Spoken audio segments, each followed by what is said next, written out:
السلام عليكم ومرحبا بكم على قناة آخر الأخبار.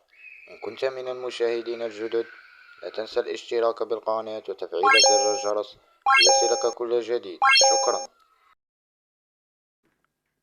خبر عاجل: وهران احتراق صهريج داخل مصنع لإنتاج الزفت.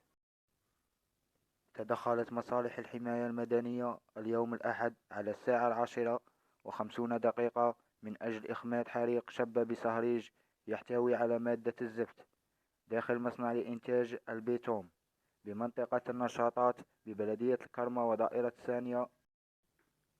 ومكن التدخل السريع لمصالح ذاتها من إخماد الحريق ومنع انتشاره دون تسجيل أي خسائر بشرية.